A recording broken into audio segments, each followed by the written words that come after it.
Hi, welcome to the Brief Book Reviews channel, otherwise known as An Old Guy Reviews the Book that he's read this week. So what's the old guy read this week? Well, the book I've read this week is this one. It's called The Dark Wise by author Anne Cleeves. It was published as a hardback here in the United Kingdom on the 29th of August 2024 by Macmillan, and it's the 11th adventure for Detective Inspector Vera Stanhope. UK viewers will be aware that this series of books has been transferred to a very successful TV series where the lead character, Detective Inspector Vera Stanhope, is played by Brenda Blethyn. And in fact, there's a little picture there to remind you that it has gone to TV. So what's Vera up to in this one? Well, story kicks off with a man's body being found by a dog walker outside a place called Rosebank, which is a care home. It turns out that the body belongs to a guy called Josh Woodburn, who's a member of staff, and he's basically been murdered, bludgeoned to death.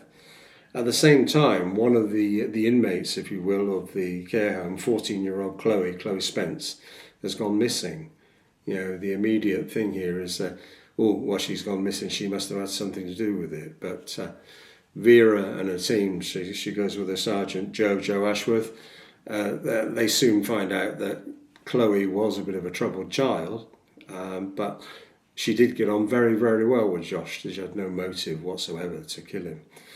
So Vera and her team are tasked with finding out what on earth's going on here. Vera's got a new member of the team called Rosie Bell. She's replaced Holly, who's passed away, and Vera still quite hasn't got over the death of Holly. And she's not sure about Rosie. Rosie is different to Holly. Holly was quite cerebral, quite a bit of a thinker. Rosie's a bit of a party girl, party hard. She's out on the town with her mates when she's not working as a police officer. And she's quite direct. And Joe Ashworth, Vera's sergeant, is wondering how these two are going to get on, because Vera's not known for tact and diplomacy. But anyway, the investigation starts. And like with all the Vera stories, there are some dead ends, some leads that they follow that don't get anywhere. And then another body is found, and all of a sudden this has gone from a single murder to two, and it appears as though they're related.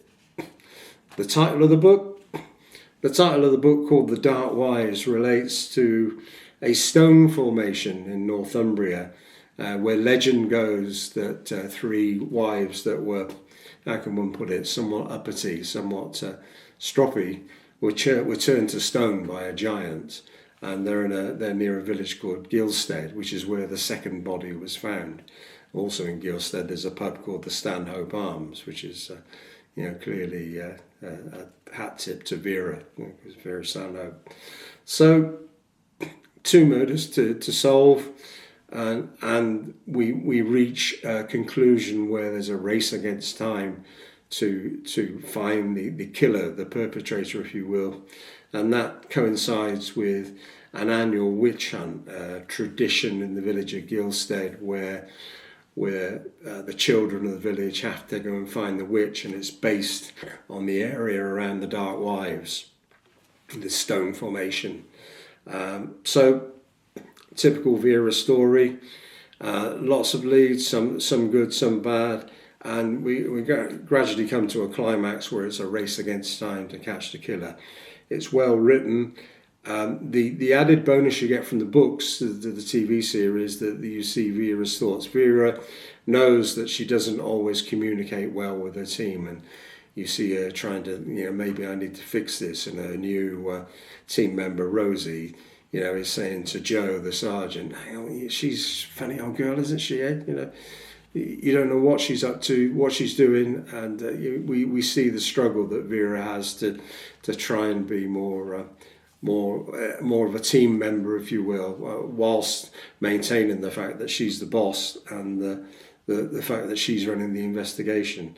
So I enjoyed it. It's a good read. It's 372 pages. People that like the Vera TV series will no doubt like this book, as does clearly people who follow the Vera series in book form. I'd give it 7 out of 10. It's a good murder mystery. You don't know who the perp is until the end.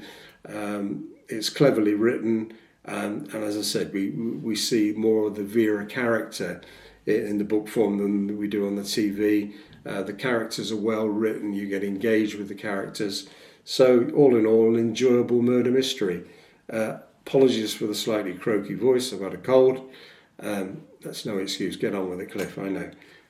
So that's it for this week's brief book review. 372 pages, read it in a couple of sessions. A good read, put it on your Christmas shopping list. That's it for today's brief book review. 10:10 till we do it again. Thanks for watching. Bye.